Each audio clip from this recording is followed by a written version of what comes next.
السلام علیکم ورحمۃ اللہ۔ اعوذ باللہ السمیع العلیم من الشیطان الرجیم، بسم اللہ الرحمن الرحیم۔ ربی اشرح لی صدری ویسر لی امری واحلل عقدۃ من لسانی یفقہوا قولی۔ اللہم ربی زدنی علما، اللہم صلی وسلم علی نبینا محمد۔ ہم لوگ جو ہے آیت نمبر 59 پڑھ رہے تھے، حضرت ہود علیہ السلام کی قوم عاد، جو کہ لاسٹ ٹائم ہم سے سارا واقعہ کمپلیٹ نہیں ہوا تھا۔ آج دیکھتے ہیں اللہ سبحانہ وتعالیٰ نے کیا کہا ہے۔ آیت نمبر 59 تک ہم نے پڑھا، جس میں اللہ تعالیٰ نے قوم عاد پر جو عذاب بھیجا تھا اس عذاب کی کیفیت بتائی تھی۔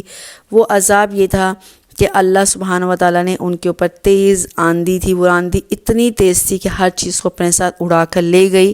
اس آندھی میں بہت زیادہ شدت کی ٹھنڈ تھی، اور اس ٹھنڈ سے ہر چیز جو ہے وہ ختم ہوگی، سردی کی وجہ سے جامد ہوگی، زندگی ختم ہوگی انسانوں میں، اور ہر وہ جو چیز زندہ چیز تھی اس ٹھنڈ سے مر گئی۔ اور وہ جو آندھی ہے مسلسل 8 دن اور 7 راتیں چلی تھی، وہ آندھی اتنی شدت سے تھی کہ گھروں کے اندر تک گھس کے لوگ جہاں کہیں چھپ گئے تھے وہاں تک وہ آندھی گئی، اور لوگوں کو وہاں تک اس نے ملیا میٹ کر کے رکھ دیا۔ لوگ ظاہر ہے اس آندھی سے بچنے کے لیے، اس عذاب سے بچنے کے لیے کونوں خدروں میں چھپے ہوں گے، لیکن اللہ سبحانہ وتعالی نے ان کو ان کونوں خدروں سے بھی نکال کر تباہ و برباد کر دیا۔ یہ اللہ کا قانون ہے۔ آیت نمبر 59 کی مزید وضاحت ہے، وَتِلْكَ عَادٌ جَاهَدُوا بِآيَاتِ رَبِّهِمْ۔ اللہ کہتا ہے یہ قوم عاد کی جو اجڑی ہوئی بستیاں ہیں نا، جو تم دیکھ رہے ہو، تمہیں اللہ قرآن کے ذریعے بتا رہا ہے، ان کے ساتھ یہ انجام کیوں ہوا؟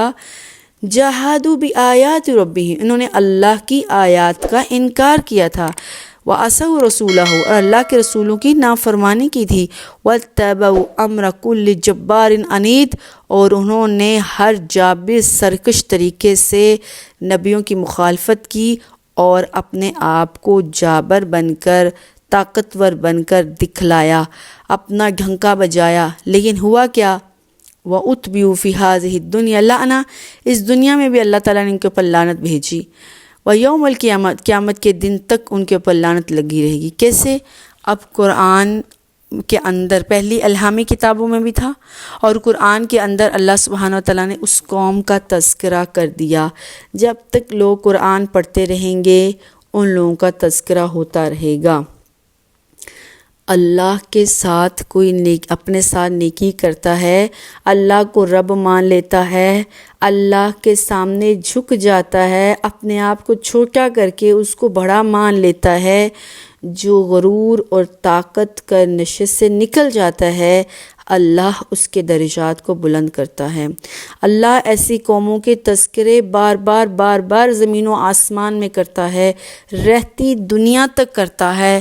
ہم پیچھے حضرت یونس علیہ السلام کا تذکرہ پڑھ کے آئے، جنہوں نے اپنی انا کو مار کر اللہ سے استغفار کیا۔ پوری قوم اللہ کے سامنے جھک گئی، اپنے بزرگوں سے لے کر چھوٹے بچوں سے لے کر عورتوں، بیوی، بچیوں سب کو لے جا کر ایک کھلے میدان میں اللہ سے گڑ گڑا کر عاجزی سے پکارا۔ اللہ نے اس قوم پر عذاب کو ٹال دیا۔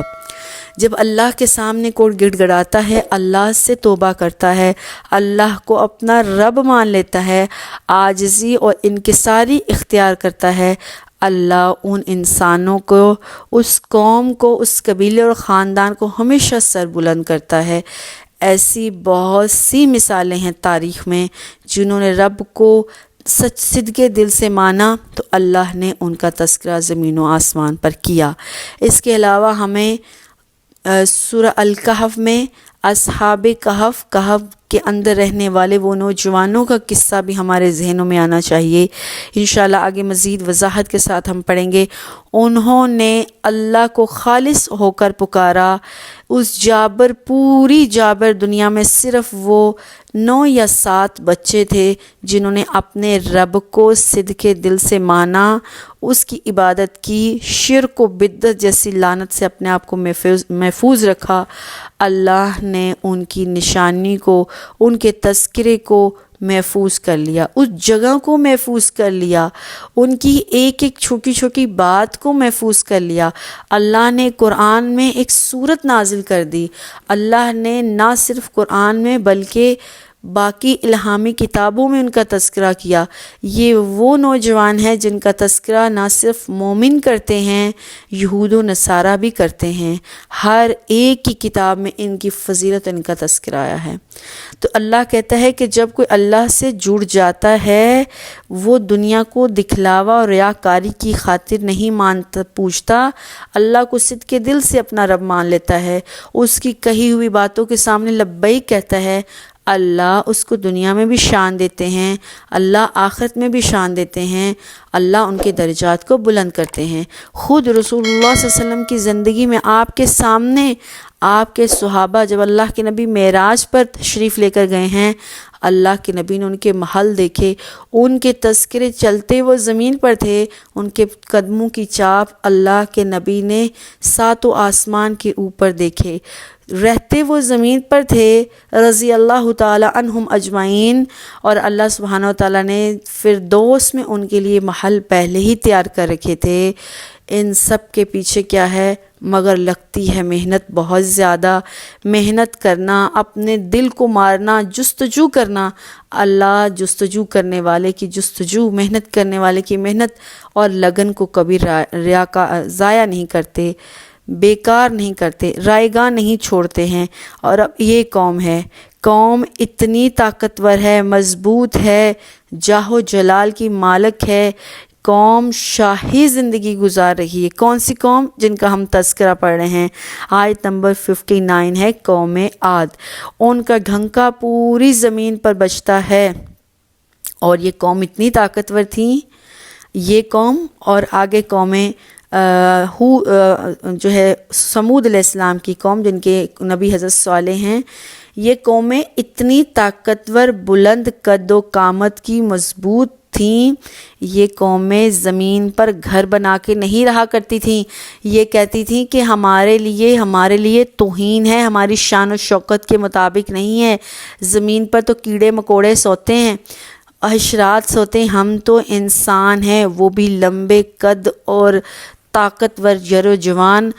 ان کے اندر اللہ نے ایسی سکلز رکھی تھیں جو کہ آج کی ٹیکنالوجی دیکھ کر پریشان ہے۔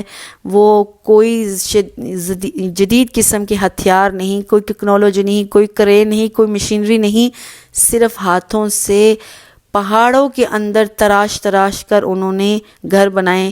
اسی سے اندازہ لگائیں، جو پہاڑوں کو ہاتھوں سے تراش سکتا ہو وہ کتنا طاقتور، جری اور جوان ہو سکتا ہے۔ پہاڑوں کی چوٹیوں پر رہا کرتے تھے، زمین پر رہنا اپنے لیے وہ شان و شوکت کے خلاف سمجھتے تھے۔ یہ طاقت کا نشہ ان کو لے ڈوبا۔ وہ ان کی جو مضبوط ترین گھر تھے، وہ ان کے مضبوط ترین جسم تھے، وہ ان کو قد و قامت اور مضبوطی جو تھی، وہ اللہ کے سامنے کچھ بھی ان کے کام نہیں آ سکتی۔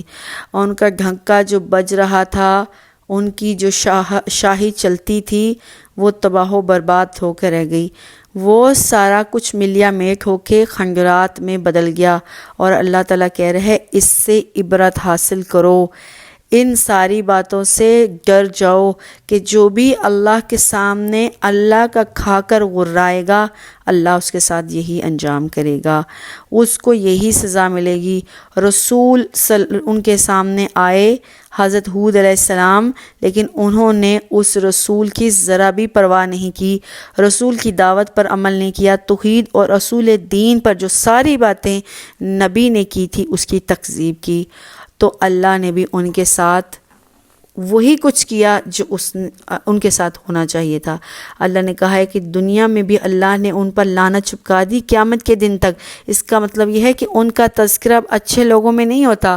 جب بھی کسی کو بری اگزامپل دینی ہوتی ہے، سزا کی، عذاب کی، تو قوم عاد کا تذکرہ کیا جاتا ہے، یعنی قیامت کے دن تک لعنت ان کا پیچھا کرتی ہی رہے گی۔ جو بھی پڑھیں گے لوگ مومن کہیں گے اللہم لا جعلنا منہم، اللہ ہمیں ان لوگوں میں سے مت کر، ان لعنت زدہ لوگوں سے ہمیں دور رکھ۔ الا ان عادن کفروا ربہم، اللہ کہتا ہے یہ انجام ان کے ساتھ کیوں ہوا؟ کیونکہ قوم عاد اپنے رب کا انکار کرتی تھی، اپنے رب کو مانتی نہیں تھی۔ الا بعدا للعاد قوم ہود، یہ عاد کے قوم جو دھتکارے گئے ہیں، یاد رکھو، اللہ تعالیٰ ہمیں کہہ رہے ہیں الا خبردار، یاد رکھنا ہمیشہ، یہ جن لوگوں پر دھتکار آئی ہے، اللہ کی لعنت آئی ہے، یہ حضرت ہود علیہ السلام کی قوم تھی، اور اللہ تعالیٰ نے ان کے تذکرے بار بار کر کے ان کی تباہی کے انجام سے تم کو ڈرایا ہے تاکہ تم اللہ کی طرف رجوع کر لو، تاکہ ہم اللہ کی طرف رجوع کر کے اللہ سے معافی مانگ لیں۔ اور اللہ بار بار کہہ رہا ہے جو میرے سامنے جھک جاتا ہے، مجھ سے معافیاں مانگ لیتا ہے، میں ان کے تذکرے زمین و آسمان پر کرتا ہوں، چاہے وہ کمزور ہی کیوں نہ ہوں، لیکن جو اللہ کو نہیں مانتے ہیں، الٹا اللہ کے انبیاء کو اور اللہ کو ڈراتے ہیں، دھمکاتے ہیں، ان کا انجام پھر قوم ہود کی طرح ہوتا ہے۔ اللہم لا جعلنا منہم، اللہم لا جعلنا منہم۔ آگے آیت نمبر 61 میں حضرت صالح علیہ السلام کی قوم، جس کا نام قوم سمود ہے، اللہ ان کا تذکرہ کرنے جا رہے ہیں۔ وَإِلَىٰ سَمُودَ أَخَاهُمْ صَالِحًا، اسی طرح قوم سمود کی طرف ہم نے ان کے بھائی حضرت صالح علیہ السلام کو بھیجا۔ پہلے بھی ہم نے یہ بات کی تھی، دوبارہ کرتے ہیں، قوم نبی کو اپنا نبی نہیں مان رہی، قوم اللہ کو اپنا رب نہیں مان رہی ہے، لیکن اللہ حضرت صالح علیہ السلام کو قوم کا بھائی کہہ رہے ہیں تاکہ ان کو یہ احساس ہو ہم تو نبی کو اپنا کچھ بھی نہیں مان رہے، لیکن اللہ پھر بھی اس کو ہمارا بھائی بنا رہا ہے۔ کتنی انسیت اور محبت ہے، کتنا اپنا پن ہے، شاید یہ چیز ان کے دل کے اندر نرمی پیدا کر دے۔ حضرت سمود علیہ السلام نے اپنی قوم کو، صالح علیہ السلام جس کا قوم کا نام سمود تھا، اس نے اپنی قوم سے کیا کہا؟ قال یا قوم اعبدوا اللہ ما لکم من الہ غیرہ، اے میری قوم اللہ ہی کی عبادت کرو، اللہ کے سوا تمہارا کوئی الہ نہیں۔ یہ والا جملہ، یہ بات ہر نبی نے اپنی قوم کو کہا ہے کہ اللہ کے علاوہ کوئی اور الہ نہیں، اللہ ہی کو پکارنا ہے، اللہ کے سامنے جھکنا ہے۔ حضرت صالح علیہ السلام کی قوم سمود کا تذکرہ بھی پیچھے ہم سورہ الاعراف کی آیت نمبر 73 سے 69 تک تفصیل سے پڑھ کر آ گئے ہیں۔ آگے ہم دیکھتے ہیں اللہ سبحانہ وتعالیٰ کیا کہہ رہے ہیں۔ ثم انشأکم من الارض، حضرت سمود صالح علیہ السلام اپنی قوم کو کہہ رہے ہیں کہ اللہ ہی ہے جس نے تمہیں زمین سے پیدا کیا، واستعمرکم فیہا، اور اللہ تعالیٰ نے اس زمین میں تمہیں آباد کیا، واستغفروہ، تمہیں اس اللہ سے بخشش مانگنی چاہیے، ثم توبوا الیہ، پھر اللہ تعالیٰ سے توبہ کرنی چاہیے، ان ربی کریم مجیب، میرا رب جو ہے وہ بہت ہی قریب ہے اور دعاؤں کو سننے والا ہے۔ اللہ تعالیٰ نے یہ بات کیوں کی؟ اللہ نے کہ تمہیں زمین میں اللہ تعالیٰ نے پیدا کیا ہے اور پھر اللہ تعالیٰ نے زمین میں بسایا۔ پچھلی جو قوم تھی قوم عاد، ان میں سے وہ لوگ جو کہ مومن تھے، اللہ نے حضرت ہود علیہ السلام کو یہ حکم دیا تھا کہ اپنے ساتھ جتنے بھی تمہارے ساتھ مومن لوگ ہیں ان کو لے کر اس علاقے کو چھوڑ کے کسی اور علاقے شفٹ ہو جاؤ۔ جیسے کہ حضرت نوح علیہ السلام کو اللہ تعالیٰ نے کہا تھا وہ لوگ جو مومن ہیں تمہارے ساتھ ان کو ایک کشتی میں بٹھاؤ، اور کشتی ایک نئی جگہ پر جا کے رکی، وہاں پر دوبارہ سے زندگی کا سلسلہ شروع ہوا تھا۔ وہ جو زندگی کا سلسلہ شروع ہوا تھا آگے سے قوم جو ہے وہ قوم عاد بن گئی۔ اب یہ قوم عاد نے بھی گناہ کیا، اللہ تعالیٰ نے ان کو بھی برباد کر دیا۔ ان سے جو لوگ بچ گئے تھے، جو نیک اور صالح لوگ تھے، ان لوگوں سے آگے نسل چلی، اور یہ نسل چلتی آگے جا کے ان میں ایک نبی آئے۔ جب شروع میں نبی اور وہ قوم جو کہ عذاب سے بچ جاتی ہے، جو مومن ہوتے ہیں وہ اچھے کام کرتے ہیں، جیسے ہی آگے ان میں نسل بڑھتی رہتی ہے اور لوگ پیدا ہوتے رہتے ہیں تو وہ اپنے حقیقی رب کو بھولنا شروع ہو جاتے ہیں، قوم میں برائیاں پیدا ہونے شروع ہو جاتی ہیں، وقت کے ساتھ ساتھ ان کو زنگ لگنا شروع کر دیتا ہے۔ پھر اللہ سبحانہ وتعالیٰ ان کے اوپر نئے نبیوں کو بھیجتے ہیں، اور پرانے نبی ظاہر اللہ اپنے پاس بلا لیتے ہیں۔ اب وہ نبی آ کر بھی قوم کو وہی پیغام دیتے ہیں جو اس سے پچھلا نبی پیغام دے کر گیا تھا۔ اب حضرت جو صالح کی قوم سمود ہے، یہ وہی قوم ہے جو کہ حضرت عاد علیہ السلام اور جو مومن لوگ عذاب سے بچ گئے تھے، اللہ ان کی آگے نسلوں کو چلایا ہے۔ چلاتے آگے پہلے وہ لوگ مومن تھے، پھر وقت کی گردش کے ساتھ ساتھ انہوں نے بھی شرک و بدعت کرنا شروع کر دیا تھا۔ تو اللہ تعالیٰ ان کو یاد کروا رہا ہے، اپنا ماضی یاد کرو۔ تم سے پہلے ایک قوم آئی تھی، قوم عاد، بہت ہی جری، جوان، طاقتور، انہوں نے اللہ سے رجوع نہیں کیا تھا، اللہ نے ان کو تباہ و برباد کر دیا تھا۔ اللہ نے ان کے بعد تمہاری نسل کو چلایا، اس زندگی میں تمہیں اس زمین سے پیدا کیا، تمہیں اللہ تعالیٰ نے اس زمین میں بسایا ہے۔ اب تم اللہ سے بخشش مانگ لو، ابھی بھی موقع ہے، اللہ سے توبہ کر لو، اللہ سے رجوع کر لو۔ اور اللہ کہہ رہا ہے کہ جو اللہ سے رجوع کرتا ہے اللہ تعالیٰ بہت ہی قریب ہے دعاؤں کو سننے کے لیے، دعاؤں کو قبول کرنے کے لیے۔ یہاں پر اللہ سبحانہ و تعالیٰ جو ہے وہ قوم سمود کے بارے میں بتا رہا ہے۔ قوم سمود جو ہے یہ بھی کفر و شرک کرتی تھی، بت پرستی کرتی تھی، اور اللہ تعالیٰ نے ان کو بھی وہی پیغام دیا ہے جو کہ قوم عاد کو دیا تھا، کہ اللہ تعالیٰ خالق و مالک ہے، رزاق ہے، اس کو اپنا رب مان کر اس سے رجوع کرنا، اس کی اطاعت کرنی، گناہوں کی معافی مانگنی اور مشرکانہ افعال سے دور رہنا، یہی زندگی ہے۔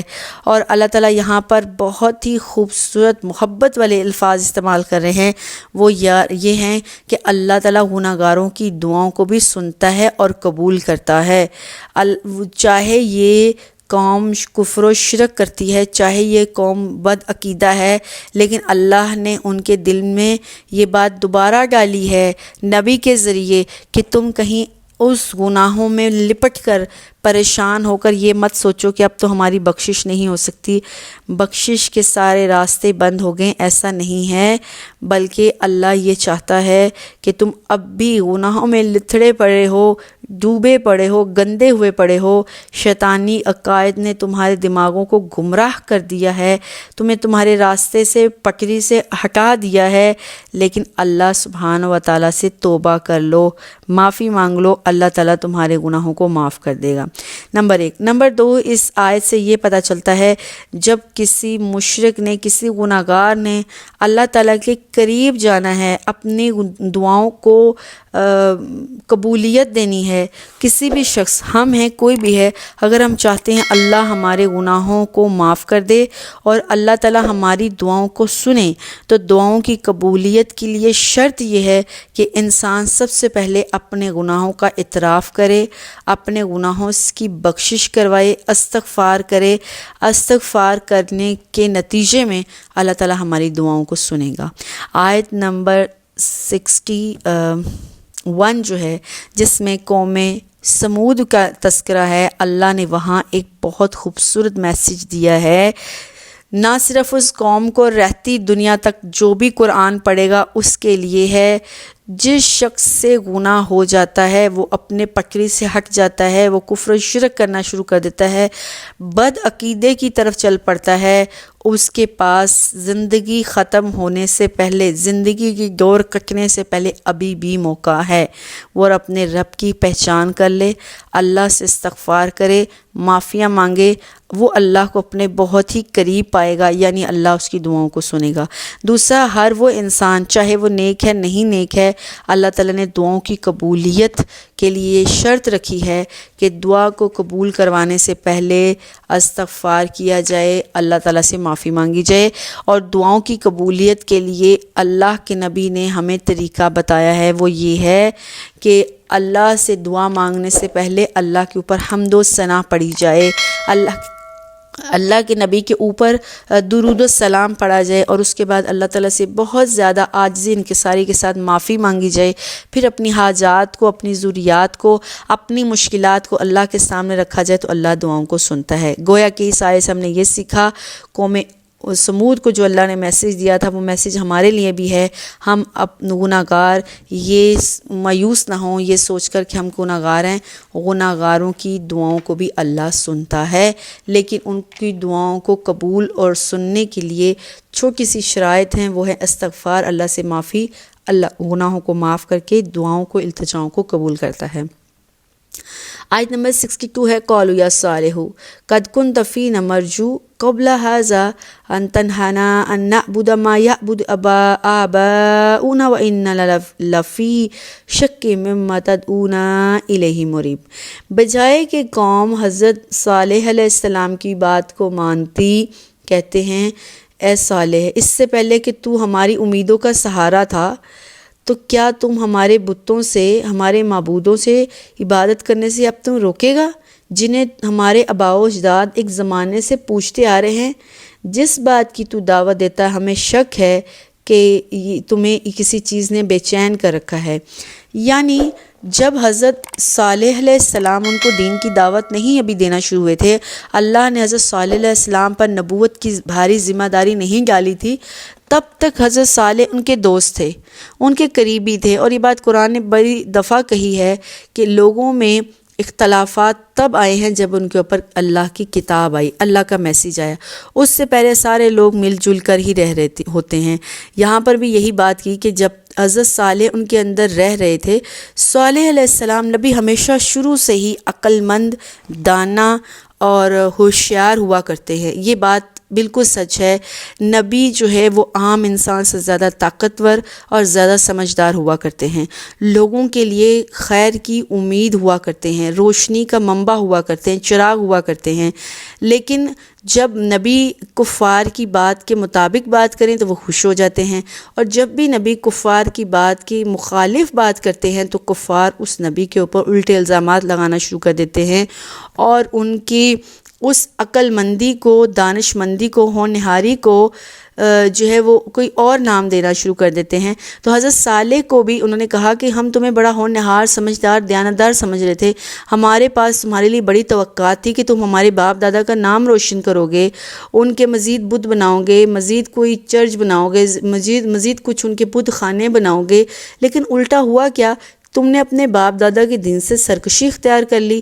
نہ صرف خود سرکشی اختیار کی ہے، تم ہمیں بھی یہ دعوت دیتے ہو کہ ہم اپنے آباء و اجداد کے دین سے رک جائیں۔ انہوں نے کہا ہمارا تو یہ خیال ہے جیسے جیسے تو جوان ہو رہا ہے، بڑا ہو رہا ہے، تم پہ کسی چیز کا اثر پڑ گیا ہے، کوئی جادو ٹونا ہو گیا ہے، کسی دیوی دیوتا کا، کسی بت کا، کسی جھوٹے خدا کا سایہ آ گیا ہے، کسی کی گستاخی کرنے کی تمہیں بد دعا لگ گئی ہے، اس کا اثر تمہارے ذہن پر ہو گیا ہے۔ آج وہ آباء و اجداد جن کی تو نے پوجا پاٹ کرنی تھی، اس سے نہ صرف ان کی عبادات سے تو خود رک رہا ہے، ہمیں بھی روک رہا ہے۔ لگتا ہے کہ ذہنی سکون اور اطمینان کہیں چھوٹ کر رہ گیا ہے۔ نبی نے جب دعوت دی علیہ السلام حضرت صالح نے، تو کافروں میں ایک کھلبلی مچ گئی۔ ابھی تک وہ نبی کو اپنے اندر ایک بہت ہی امید والی ہستی سمجھ رہے تھے، لیکن جیسے ہی وہ لوگ جو ایمان لے کر آئے ان کا لیول ٹوٹل ڈیفرنٹ ہو گیا، اور حضرت صالح کے اوپر جو ایمان نہیں لائے تھے ان کا ایمانی لیول اور ان کا دماغ کا جو لیول ہے بالکل الگ ہو گیا۔ یہ بات وہ لوگ جو غیر ایمان والے تھے ان کو کھلنے لگی، ان کو برداشت نہیں ہوئی۔ وہ لوگ جنہوں نے انبیاء کی دعوت پر عمل کیا، ایمان لے آئے، ایسے لوگوں کو اللہ نے قلبی اطمینان اور سکون دیا، جبکہ یہ قلبی اطمینان سکون ان کے مخالف کو ذرا بھی برداشت نہیں ہوا۔ انہوں نے سمجھا کہ جیسے ہی یہ لوگ ایمان لے آئے ہیں، انہوں نے ہماری بات ماننے کی بجائے، ہم سے ڈرنے کی بجائے، وہ لوگ جو ہم سے ڈر کر دھبک کر رہا کرتے تھے آج ہمارے سامنے آنکھیں نکال کر بات کرتے ہیں۔ اور ہم نے تمام انبیاء کے واقعات سے ایک چیز ضرور سیکھی ہے، وہ یہ ہے کہ انبیاء پر جب بھی کوئی ایمان لاتے ہیں شروع میں وہ قوم کے وہ لوگ ہوتے ہیں جو غریب، ندار اور کمزور ہوتے ہیں، جن کو کمزور لوگ سمجھتے ہیں، فقیر، ندار اور بے کس قوم سمجھتی ہے، سب سے پہلے وہ ایمان لے کر آتے ہیں۔ تو قوم یہ سمجھتی ہے، وہ جو کافر ہوتے ہیں، کوئی سردار جو متکبر قسم کے لوگ ہیں، وہ سمجھتے ہیں کہ چونکہ جو لوگ ایمان لا چکے ہوتے ہیں، اللہ کے علاوہ ان کے اندر اب کسی چیز کا خوف اور ڈر نہیں رہتا، بلکہ ان کے دلوں میں سکون اطمینان آ جاتا ہے، ان کے دل میں اللہ کا محبت آ جاتی ہے۔ اب کوئی اور چیز ان کو نہ ڈرا سکتی ہے نہ پھسلا سکتی ہے۔ یہ جرت، یہ بہادری، یہ سکون جب کافر دیکھتے ہیں تو وہ ان لوگوں پر الزامات لگاتے ہیں، نبی پر الزامات لگاتے ہیں کہ نبی کے پاس کوئی جادو ٹونا ہے جس کی وجہ سے لوگ ان کے ساتھ ہو گئے ہیں، اور وہ لوگ جو ساتھ ہوئے ہیں ان میں جرت اور بہادری آ گئی ہے۔ پہلے یہ لوگ ہمارے سامنے جھک کر رہتے تھے، آج ان میں ایسی کیا تبدیلی آ گئی ہے، ایسی کیا طاقت آ گئی ہے کہ انہوں نے وہ ساری ڈر خوف اتار کے ایک جگہ پھینک دیا ہے اور کہتے ہیں کہ ہم اللہ کے علاوہ کسی سے نہیں ڈرتے ہیں۔ قوم جو ہے وہ نبی اور ان لوگوں کے جو ایمان لے کر آئے ان کے خلاف ہو گئی ہے۔ اور آگے کیا کہہ رہی ہے کہ ہمیں ڈر ہے کہ کوئی ایسی چیز ہے جس نے تجھے بے چین کر رکھا ہے۔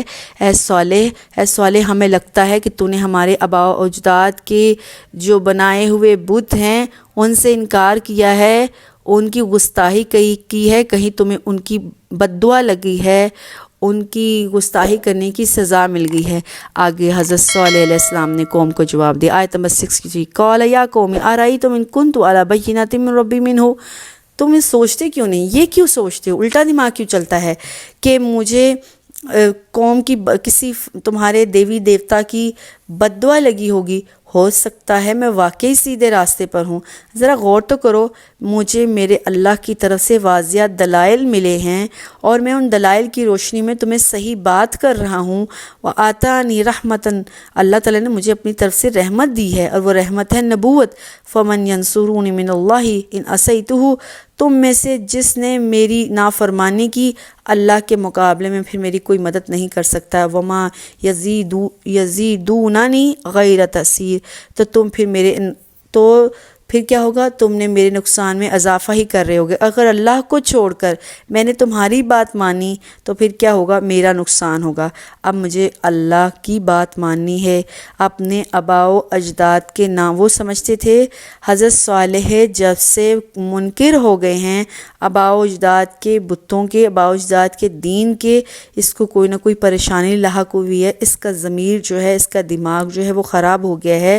تو اللہ کے نبی کہہ رہے ہیں ذرا دیکھو، غور کرو میری موجودہ زندگی پر، کیا میری زندگی میں ایسی کوئی چیز ہے جو عقل سے بعید ہے؟ کیا میں پاگلوں والی حرکتیں کرتا ہوں؟ اگر میں اب تو صحیح دین پر آیا ہوں، اب تو اللہ کی رحمت کے سائے میں ہوں، اب بھی میں نے اگر اللہ کی نافرمانی کی، اللہ کی نبوت سے منہ پھیرا، تو پھر اللہ سے مجھے بچانے والا کوئی نہیں ہوگا۔ سورۃ ہود میں یہ جو حضرت صالح علیہ السلام کا واقعہ ہے یہ تھوڑا اور لمبا چلے گا، لیکن آج ہم انشاءاللہ اتنا ہی پڑھیں گے۔ نیکسٹ اپنی کلاس میں آگے جو مزید اللہ سبحانہ و تعالیٰ نے حضرت صالح کو احکامات دی ہیں اس کے متعلق ڈسکس کریں گے۔ والسلام علیکم ورحمۃ اللہ وبرکاتہ۔